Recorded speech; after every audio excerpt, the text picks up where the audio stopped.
बोलो जयकारा बोल मेरे श्री गुरु महाराज की जय। सभी गुरुमुख प्रेमियों से सब प्रेम जय सच्चिदानंद। वंदो चरण सरोज गुरु मुद मंगल आगार। जय सेवत नर होत हैं भव सागर से पार। गुरु जी के सुमिरन मात्र से नाशत विघ्न अनंत। तासे सर्वारंभ में ध्यावत हैं सब संत।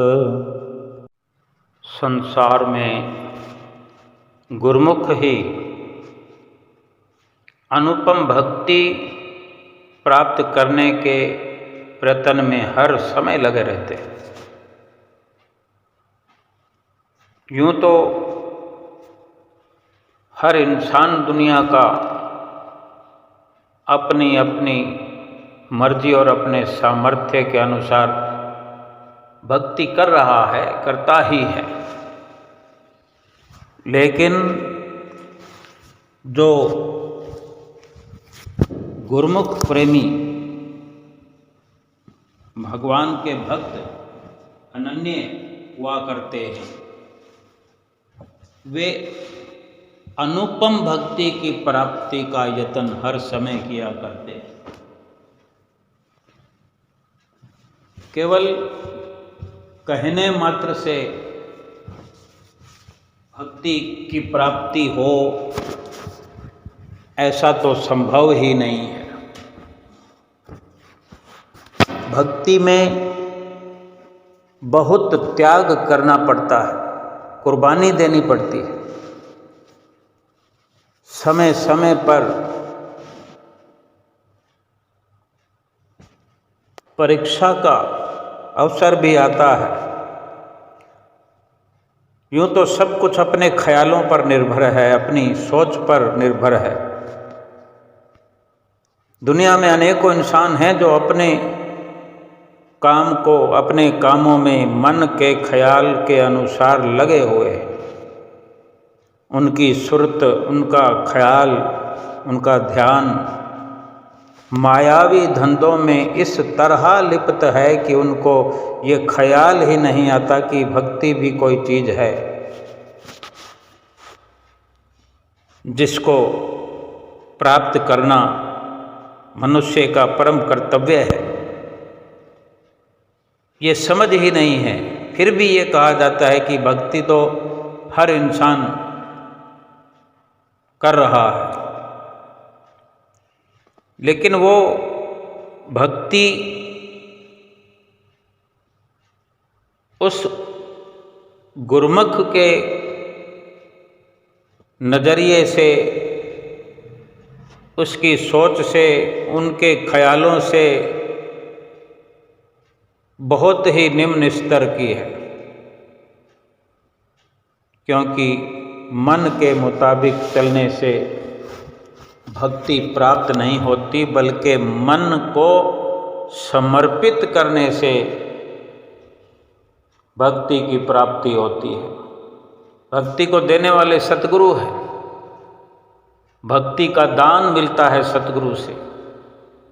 जब उनकी मौज होती है, जब उनका आशीर्वाद मिलता है, जब उनकी जो रहनुमाई होती है, तभी भक्ति की प्राप्ति होती है। और जो बाकी अपने ही ख्यालों के अनुसार पूरा संसार भक्ति करता है, जब जिस समय चल पड़े और मंदिर द्वारे में पहुंचकर माथा टेक लिया, किसी से बातचीत करते रहे, कोई काम करते रहे और भगवान को भी शीश नवाकर चल पड़े, कथा कीर्तन में जाकर बैठ गए, रामायण सुनने चले गए, मद्भागवत गीता सुनने चले गए। उन वचनों में क्या सार है, उनका क्या मतलब है, क्या गहराई है, ना किसी ने समझाया और ना कोई समझने के लिए तैयार है। तो इस प्रकार की कथनी करके जब तक मन मर्जी से इंसान अपने ख्यालों से मायावी धंधों में लिप्त है, तब तक वो समझ नहीं पाता कि भक्ति कोई चीज़ है,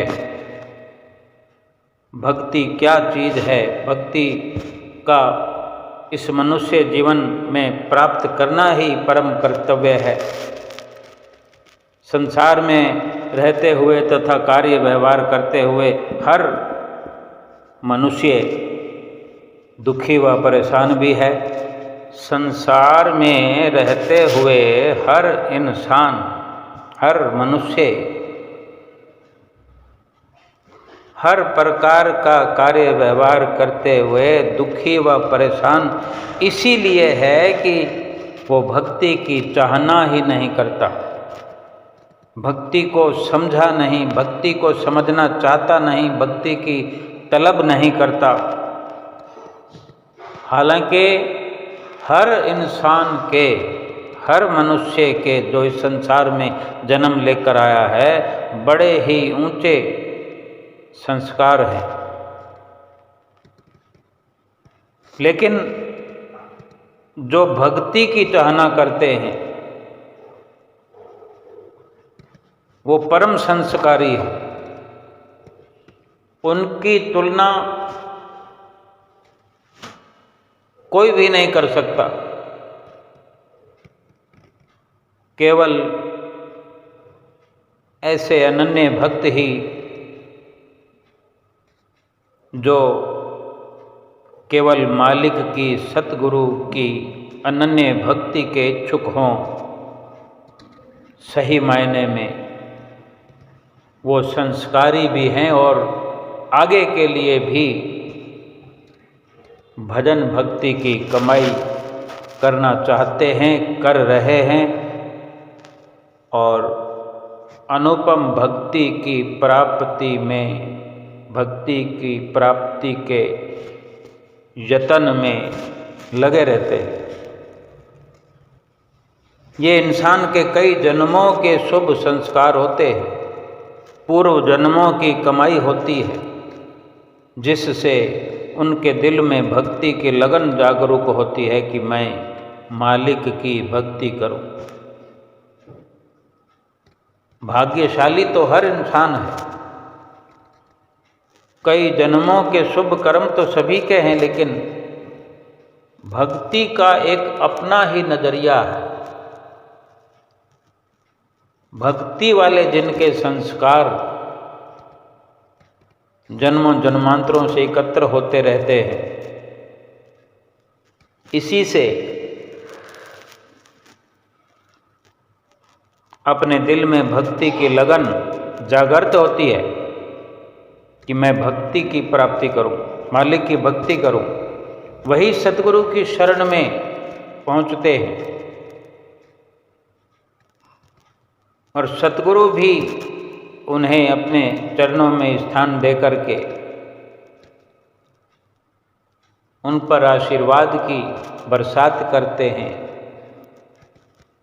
उनको अपना अनुपम प्यार बख्शते हैं, अपने चरणों की पावन भक्ति बख्शते हैं। ऐसे जीव जो भक्ति की चाहना रखने वाले होते हैं, पहले वे भी संसार में रहते थे और दुनियादार थे। पिछले जन्मों में, परंतु आज वो गुरमुख हैं। संसार वही है, जीव भी वही है,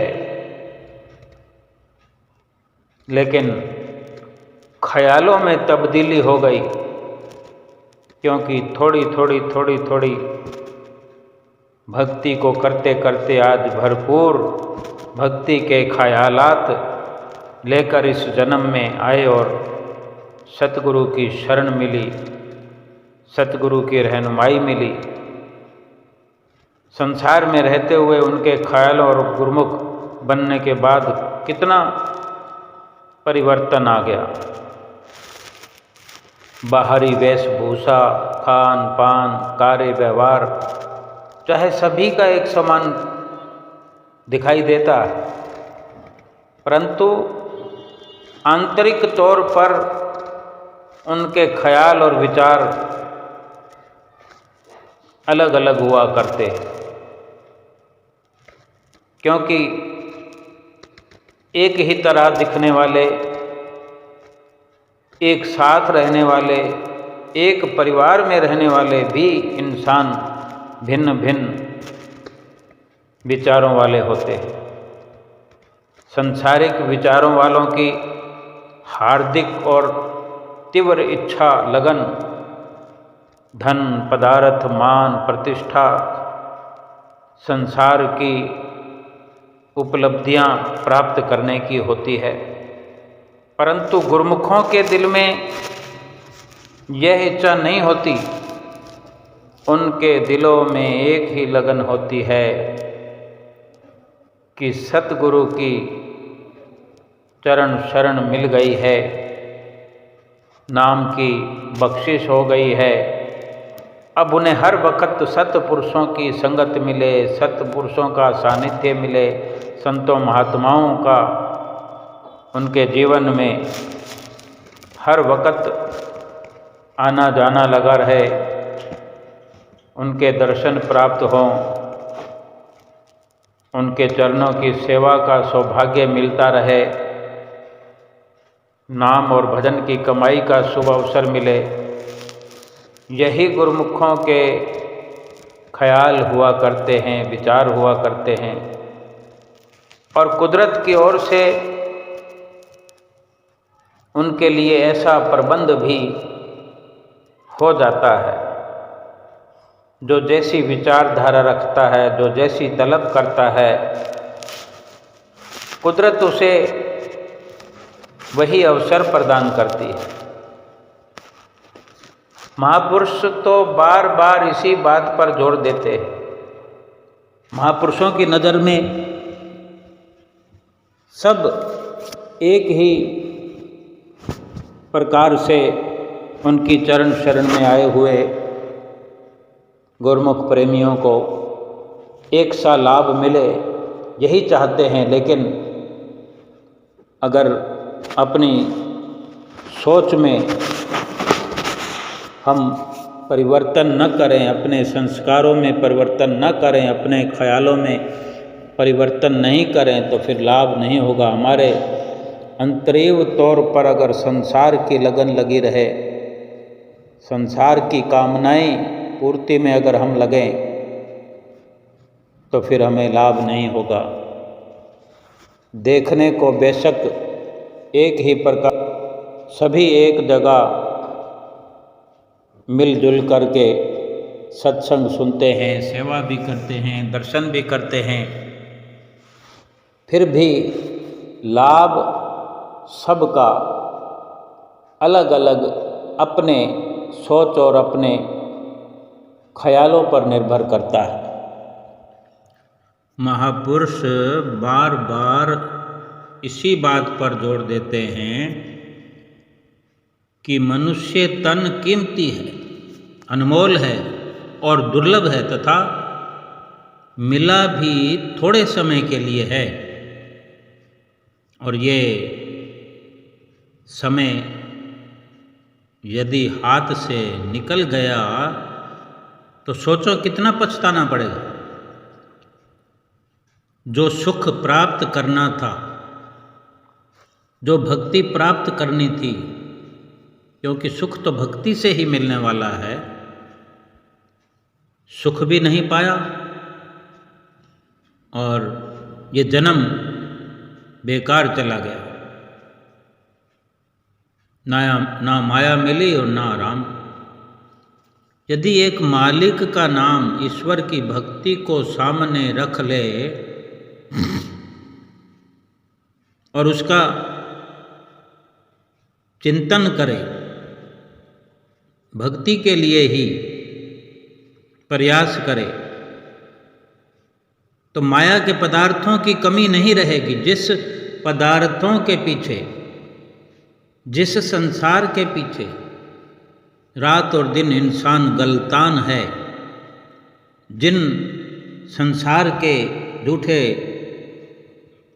पदार्थों और सामानों में लिप्त है, जिनको पाने की लालसा में रात और दिन लगा हुआ है, खपख्वार हो रहा है, महापुरुष फरमाते हैं कि केवल एक मालिक की भक्ति, मालिक का नाम अपने सन्मुख रख कर संसार में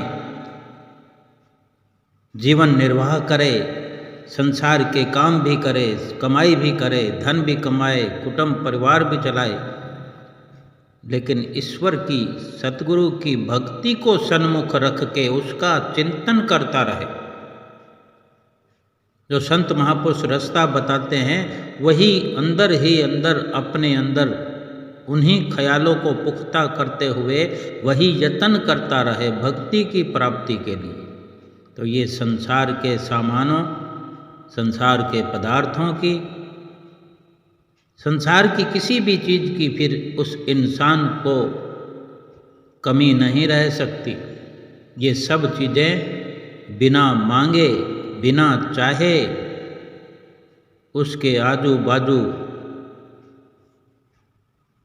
घूमती रहेंगी, उसके पीछे पीछे फिरती रहेंगी। सत्पुरुषों की संगत से ही पता चलता है। सत्संग और सत्पुरुषों की संगत में ही ये समझ आती है। महापुरुषों के प्रवचनों को सुनने से और उन पर आचरण करने से, अमल करने से, आचरणमयी जीवन बनाने से भक्ति और नाम की लगन जो है पक्की होती है, दृढ़ हो जाती है। और ऐसी दृढ़ लगन लगा करके भक्ति को अपनाने से ही माया के सभी पदार्थ पीछे भागते हैं। कैसे? श्री रामचरितमानस में वर्णन आया है, जिम सरिता सागर महु जाहि, जदपि ताहि कामना नाहि।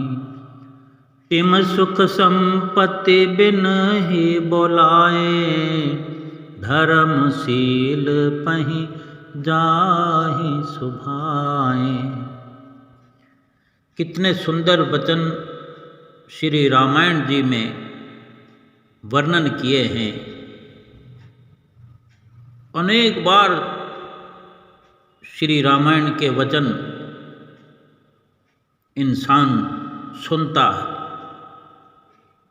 अनेक अनेक बार ऐसे अवसर आते हैं, संतों महापुरुषों के मुख से उच्चारण करने पर भी सुनने का ये हर इंसान को अवसर मिलता ही है। लेकिन फिर भी क्यों नहीं समझ आती कि उन वचनों की गहराई में गोता नहीं लगाते। रामायण की चाहना रखते हैं, रामायण श्री रामचरितमानस को आदर भाव से देखते हैं।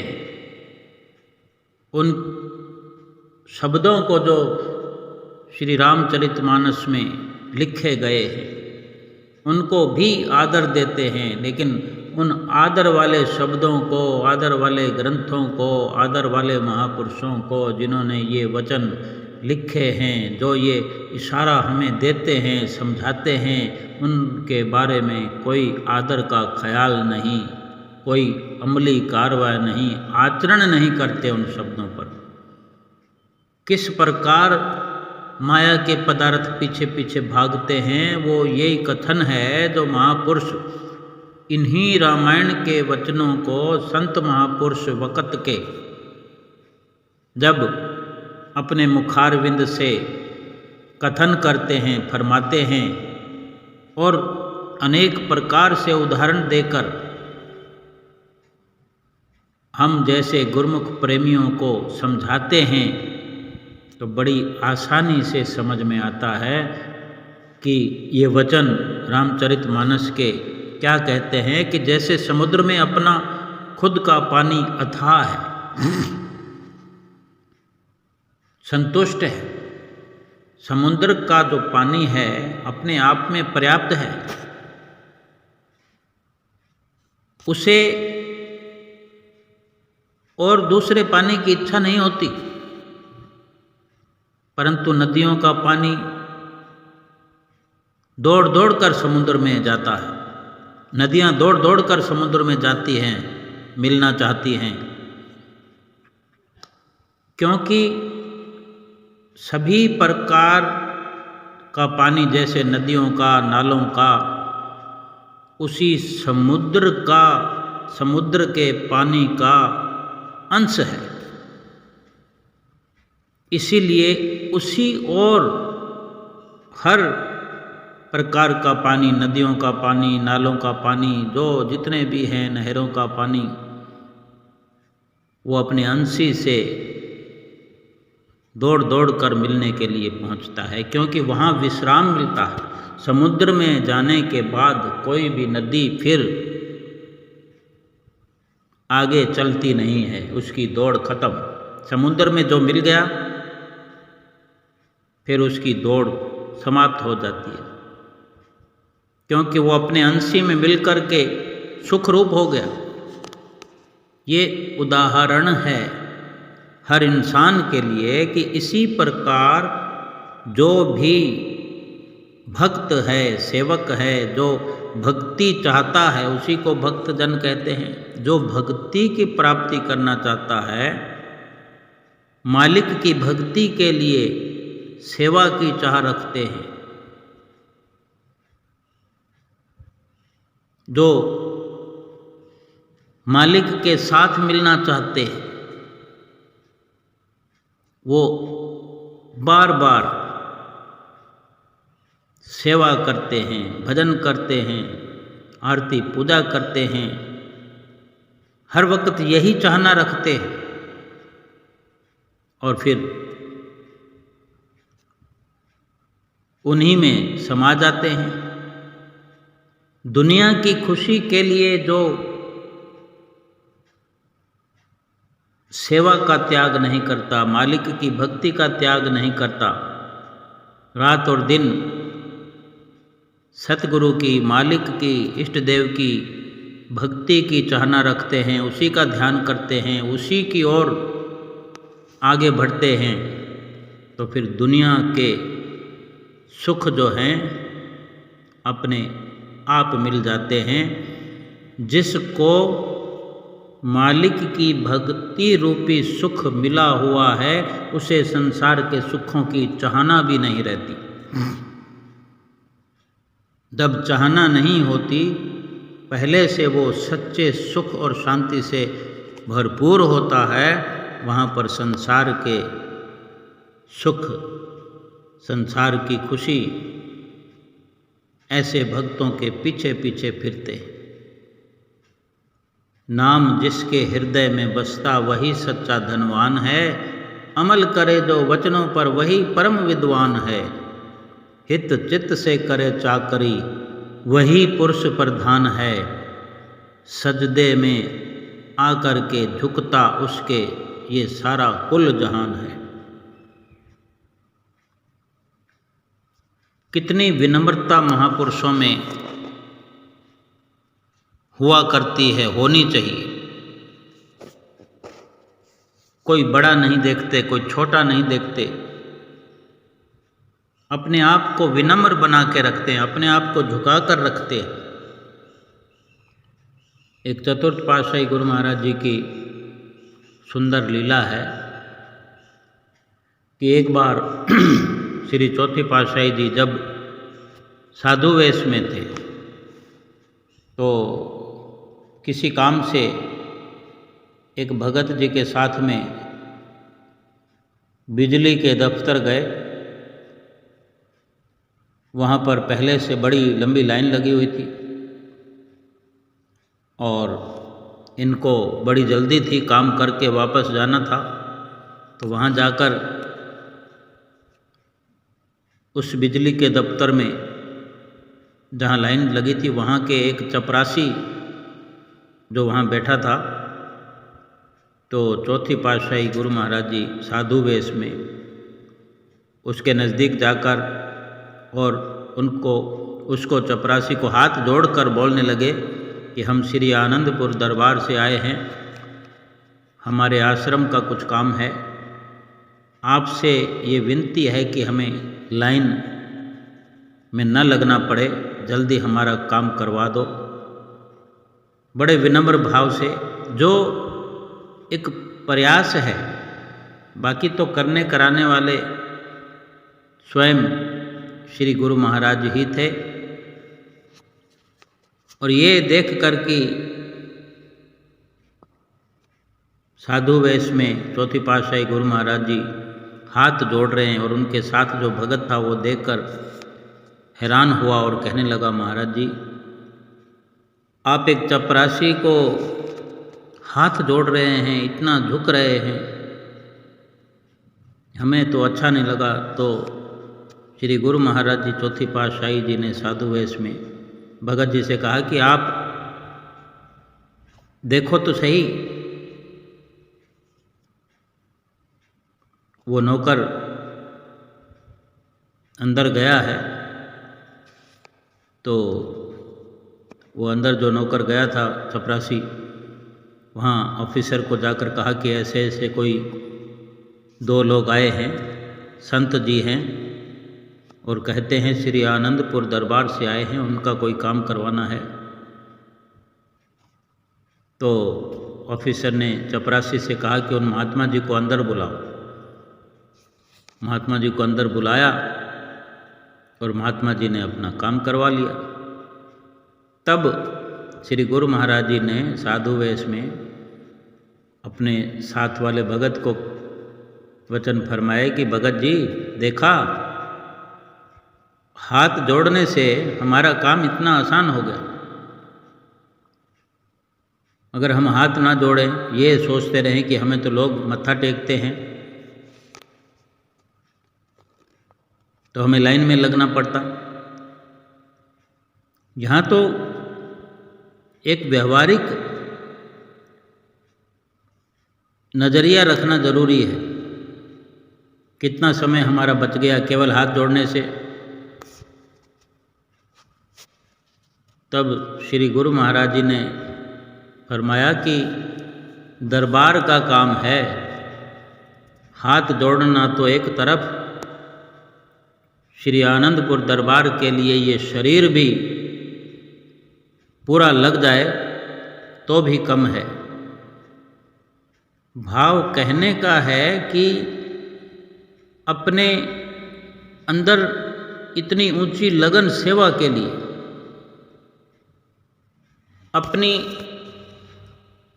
सभी प्रकार की इच्छाओं को, कामनाओं को त्याग करके केवल एक सतगुरु के चरणों की अनुपम भक्ति के लिए सब कुछ निछावर कर देना, पूरा जीवन सब्र में व्यतीत करना, विनम्र होकर के व्यवहार करना, संतों महापुरुषों से ही हम सीख सकते हैं। सुखी होने के अनेक अनेक फॉर्मूले महापुरुषों से सीखने को मिलते हैं, अगर हम अमल कर पाए। एक भक्ति विशेष रूप से सभी सुखों को देने वाली है, और भक्ति में जो सुख है वो भक्ति तो सतगुरु से मिलती है। भक्ति तात अनुपम सुख मूला, मिलहि होए जो संत अनुकूला। जब संत महापुरुष दयाल होते हैं तभी भक्ति मिलती है, और दयाल तभी होते हैं जब हम उन्हीं से प्राप्त की हुई शिक्षा, उन्हीं से सुने हुए शब्दों पर हम अमल करते हैं। इत्मीनान रख करके, सब्र रख करके। सब्र इंसान के पास एक ऐसी चीज़ है जिसके जरिए वो कुछ भी हासिल कर सकता है। जो प्रभु के, जो सतगुरु के अत्यंत ही सच्चे सेवक हैं, भक्त हैं, उनको तो हर समय सुख में दुख में, सोते जागते, उठते बैठते, हर समय हर जगह सतगुरु ही सतगुरु याद आते हैं। फरमाते हैं कि लगन में रहिए और मगन रहिए अपने सतगुरु की याद में। और सुखी होने का एक और फॉर्मूला है कि जिंदगी में बिना मतलब, बिना जरूरत की अपेक्षाएं मत रखो, किसी से उम्मीद मत रखो। सही मायने में तो उम्मीद रखो ही नहीं, क्या जरूरी क्या बिना जरूरी। जीवन जो कुछ भी दे, जीवन में जो कुछ भी मिले, उसी को मुस्कुराते हुए स्वीकार करने वाले को जिंदगी अनेक अनेक मानसिक कष्टों से बचाती है। जब जब हम किसी से उम्मीद रखते हैं, किसी को याद करते हैं किसी कार्य के लिए कि फलां व्यक्ति होता तो मेरा कार्य आसान हो जाता, ऐसा मन में विचार आया, उसकी शक्ल याद आई, ध्यान उसमें लग गया, फिर हम उसको, आज तो इतना आधुनिक युग है, फ़ोन करके तुरंत बात हो जाती है। हम फ़ोन करते हैं, बुलाते हैं, अपनी ज़रूरत पर उसका ध्यान आकर्षित करते हैं। कभी ठीक से जवाब मिलता है तो भी, और अगर उत्तर मिल जाता है ना में तो भी, क्योंकि हाँ में उत्तर मिलता है तो भी वो हमारे ज़रूरत पर खरा नहीं उतर सकता। आने में देर हो जाएगी, पहुंचने में देर होगी, हमारा ध्यान उधर लगा रहेगा, ना हम खुद कर पाएंगे और ना ही वो आ करके हमारा काम कर पाएगा। इसी प्रकार से जो हम स्वयं अपने कार्य को करने में हिम्मत दिखाएं, प्रभु पे भरोसा रखें, कुदरत सारी व्यवस्था करती है भक्ति भजन करने वालों की। चाहे जिसको भी कुदरत ला करके खड़ा कर देगी, लेकिन हमारा कार्य पूरा हो जाएगा। क्योंकि जिसने अपने प्रारब्ध को स्वीकार कर लिया, जिसकी इच्छाएं खत्म, कामनाएं खत्म, अपेक्षाएं खत्म, उसकी मानसिकता तो हमेशा दुखों से, कष्टों से, चिंता से, फिक्र से बची रहेगी। क्योंकि जब सोच ही नहीं है, किसी पर आधारित ही नहीं रहना है, किसी से उम्मीद ही नहीं है, फिर इतने दुख तो हमारे ऐसे ही हम पर आने से बच जाएंगे। इतने दुखों से तो हम बड़ी आसानी से बच जाएंगे। ये फॉर्मूले हैं। और जिसने सच्चाई पर चलना स्वीकार कर लिया, जिसको सब्र है, उसको सत्य की गहराई का भी बोध हो जाता है, सत्य पर विश्वास होता है। और सत्य कहने के लिए किसी कसम की ज़रूरत नहीं, शपथ की ज़रूरत नहीं। शपथ उसको लेनी पड़ती है जो झूठ बोलता है या झूठी बात करता है या किसी भी बात से कन्फर्म नहीं होता। लेकिन जब जो 16 आने सच्ची बात है उसके लिए कोई शपथ ग्रहण करने की ज़रूरत नहीं, किसी को कहने की ज़रूरत नहीं कि मैं कसम खा के कहता हूँ ये ठीक है, ये सत्य है। कोई सफाई देने की ज़रूरत नहीं होती। जैसे नदियों को बहने के लिए कोई रास्ते या सड़क बनाने की ज़रूरत नहीं होती, वो चाहे टेढ़ा मेढ़ा ही सही अपना रास्ता बनाती चली जाती है। यानी महापुरुष फरमाते हैं जो बढ़ते हैं ज़माने में अपने मजबूत इरादों के बल पर, उन्हें मंजिलों के लिए किसी रथ की ज़रूरत नहीं होती। जहाँ इरादों से आगे बढ़ना, जहाँ प्रारब्ध को स्वीकार करके चलना, वहाँ रथ में सवार होकर जाने की ज़रूरत नहीं। और बाकी जो कष्ट आते हैं, मुसीबत आती है, विपत्ति आती है, इन्हीं में बड़े श्रेष्ठ गुण मनुष्य को शिक्षा दे जाते हैं। ये कष्ट और विपत्ति शिक्षा देने वाले श्रेष्ठ गुण हैं। जो व्यक्ति साहस के साथ इनका सामना करता है वो सदैव सफल होता है।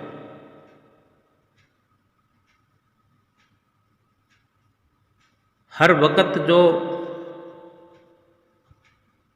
भक्ति में लीन रहता है, भक्ति की तलब करता है, भक्ति प्राप्त करने का यत्न करता रहता है,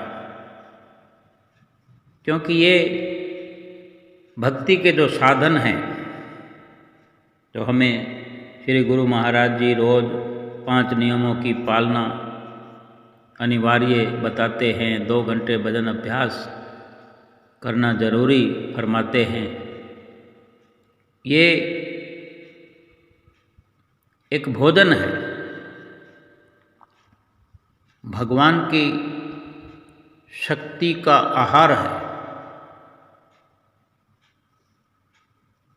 और ये भोजन, ये ताकत आत्मा को तंदुरुस्त बनाती है।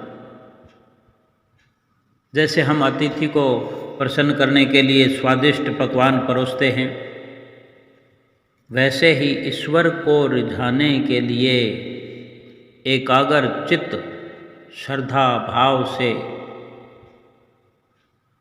बड़े ही भीतर भीतर श्वास श्वास में किया हुआ सुमरन नाम जप बहुत श्रेष्ठ आध्यात्मिक भोजन है। नाम की धुन एक अलौकिक आनंद की जन्म देने वाली है। इसमें डूबने के लिए जरूरी यही है कि अपने आप को उसमें लीन कर दे। जैसे कोई अगर समुद्र में पानी में जैसे किसी को नहाना है तो पानी के अंदर गोता लगाना पड़ेगा, ऐसे ही जो साधना करने वाला साधक है, सुमरन करने वाला साधक है, वो सुमरन करते हुए अपने आप को उसमें लीन कर दे, विलीन कर दे, खो जाए उसमें, ऐसा गोता लगाए, तो ये ऐसे आनंद को जन्म देने वाली ये नाम जप की धुन है कि फिर इस आनंद का वर्णन नहीं हो सकता इस जिह्वा से कि क्या आनंद प्राप्त हुआ, क्या आनंद प्राप्त हो रहा है।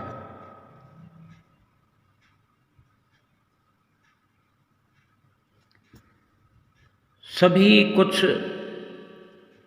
इंसान के अपने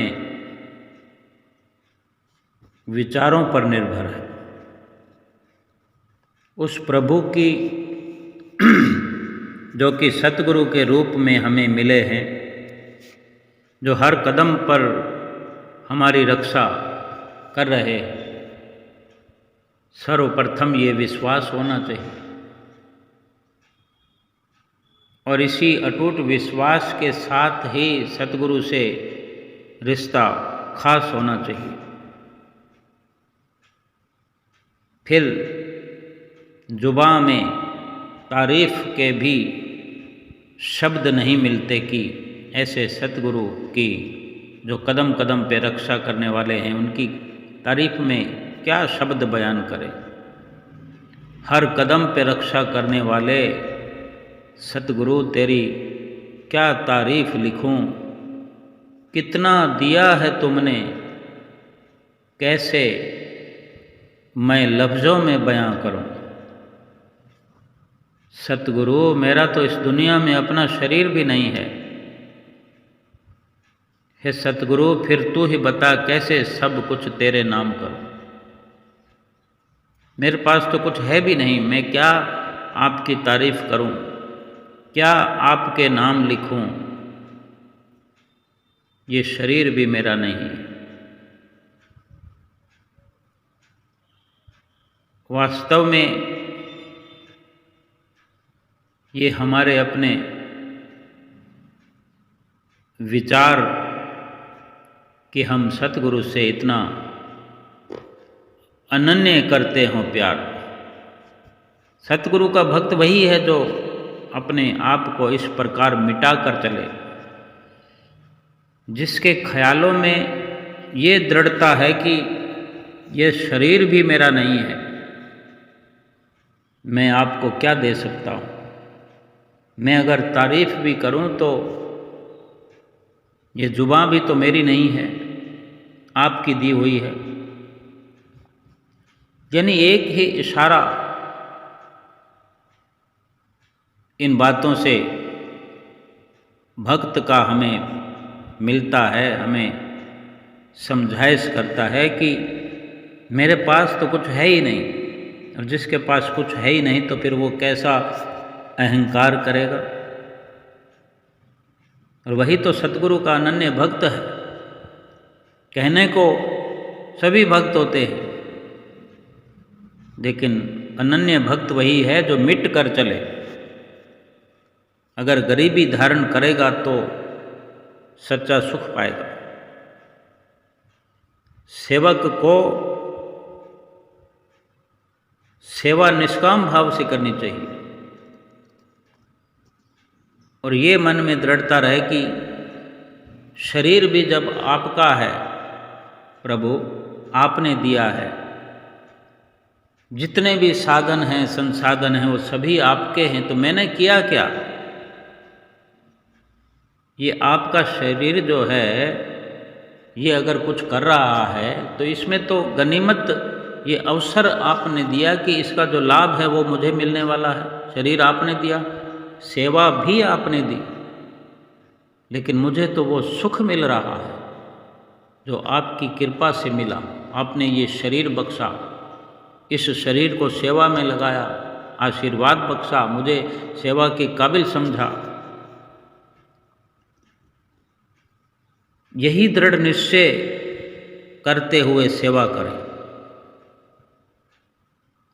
कि मेरा तो मुझ में कुछ है ही नहीं, और सतगुरु के अलावा मैं भी और किसी का नहीं हूँ। जिसका मन श्री आज्ञा मान करके, सतगुरु की आज्ञा मान करके अहंकार से खाली हो जाता है, सतगुरु की बख्शी हुई सेवा को करते हुए अहंकार से रहित हो जाता है, वही मालिक की प्रसन्नता का पात्र बनता है। ऐसे सच्चे सेवक के हृदय में श्री सतगुरु का सिंहासन है और रहेगा। उसे उनके समान कोई भी प्यारा नहीं लगता। जब सेवक के इतने सुंदर भाव होते हैं तो सतगुरु भी ऐसे अनन्य सेवक के हृदय में ही अपना डेरा लगाते हैं, अपना सिंहासन लगा करके वहाँ विराजमान रहते हैं। ऐसे सेवक के अलावा उन्हें और कोई प्यारा नहीं लगता। जो बात दवा से बन न सके वो बात दुआ से होती है। मिल जाए जिसे सच्चा सतगुरु उसकी बात सीधे खुदा से होती है। सतगुरु के वचनों में जिसको लगन हो जाए, एक प्रेम ही ऐसा तत्व है जो चुंबक का काम करता है, मनुष्य को अपनी ओर खींचने वाला। चाहे सांसारिक स्तर पर हो, आध्यात्मिक स्तर पर हो, हर मनुष्य को अपनी ओर खींचने वाला अगर दुनिया में कोई असली चुंबक है तो वो है आपका प्रेम और आपका व्यवहार। संसार में हमें कुछ भी चाहिए, हम विनम्र बनकर, व्यवहारिक बनकर, जैसे चौथी पातशाही गुरु महाराज जी ने चपरासी के आगे हाथ जोड़कर विनम्र भाव से प्रार्थना के अंदाज में जो उससे कहा, थोड़ी देर में ही उनका काम हो गया। और उनके वचनों में जो हम समझ पाए कि श्री दरबार के लिए ये हाथ जोड़ना तो एक तरफ की बात है, अगर ये पूरा जीवन भी लग जाए तो कम है। क्या हम इन्हीं वचनों पर चलकर श्री सतगुरु की आज्ञा व मौज पर अपने जीवन को नहीं डाल सकते? अपने आप को सतगुरु की सेवा में समर्पित करके सतगुरु की आज्ञा व मौज में चलकर अपने ही हृदय में अपने सतगुरु को विराजमान करके अपने सतगुरु की प्रसन्नता को प्राप्त कर सकते हैं, तो इससे बढ़कर कोई और लाभ नहीं हो सकता। अनमोल से अनमोल अगर कुछ है तो वो समय है। समय हम सतगुरु के बताए हुए नियमों की पालना में खर्च करें, और समय से भी अगर कुछ महंगा है, समय से भी अधिक और अधिक अगर कुछ महंगा है, वो है हमारा भावनाएं। और समय से ये महंगी अगर भावनाएं हैं तो ये खर्च वहीं करनी चाहिए जो हमारी भावनाओं को समझे। अब हम ये विचार करें कि इस दुनिया में कोई हमारी भावनाओं की कदर करने वाला है क्या? आज तक कोई हमारी हार्दिक भावनाओं को समझने वाला मिला हमें? सिर्फ मतलब परस्ती का ही बोलबाला है इस दुनिया में। अगर किसी सब्जी बेचने वाले के पास कोई हीरा लेकर के जाए, कोई रतन लेकर के जाए, कोई लाल जवाहरत, कोई मूंगा लेकर के जाए, उसकी क्या कदर होगी वहाँ पर? क्या उसकी वो पहचान करेंगे और क्या कीमत लगाएंगे? क्या है उसके पास? हीरा तो जौहरी के पास ही कदर कीमत पाएगा, वही उसकी पहचान करेगा, वही उसकी कीमत देगा। जौहरी के पास हीरों की परख होती है और हीरो की कीमत अदायगी करने का इंतजामात जौहरी ने करके रखा होता है। सोने की दुकान पर भी यथा योग्य सोने की कीमत देने और लेने का दोनों तरह का इंतजामात होता है। कोई सोना बेचने वाला भी आ जाता है। सब्जी वाले की दुकान पे सोने की या हीरे की कीमत थोड़ी कोई लगाएगा और दे देगा। अगर कोई कह दे कि ठीक है इतने का है तो दो, ना तो वो कीमत लगा सकता है और ना दे सकता है। इसी प्रकार किसी भी इंसान के सुंदर सच्चे भावों की, उसकी भावनाओं की अगर कदर हो सकती है तो अपने मालिक इष्ट देव के चरणों में पहुँचने से ही हमने तन मन धन जो भी खर्च करना है सतगुरु के चरणों में हम पहुँच करके बेशक उसी का दिया हुआ सब कुछ भी अगर उसी के अर्पण करते हैं, उसके हाजिर हजूर उपस्थित होकर उसके आगे झुकते हैं, अपने सुंदर सुंदर भाव अपने अंदर प्रकट करते हुए अगर मौन धारण किए हुए सतगुरु के चरणों में झुक जाते हैं, नतमस्तक हो जाते हैं, सतगुरु से जो आशीर्वाद मिलता है उसकी तो तीनों लोकों में भी कोई बराबरी नहीं, कोई मुकाबला नहीं। ये होती है भावनाओं की कदर। इसलिए सतगुरु के बताए हुए वचनों की पालना करते चले जाएं, पांचों नियम निभाते जाएं, भजन सुमरन 2 घंटे करते जाएं और सतगुरु से आशीर्वाद प्राप्त करते हुए लोक परलोक सुहेला करें। बोलो जयकारा बोल मेरे श्री गुरु महाराज की जय।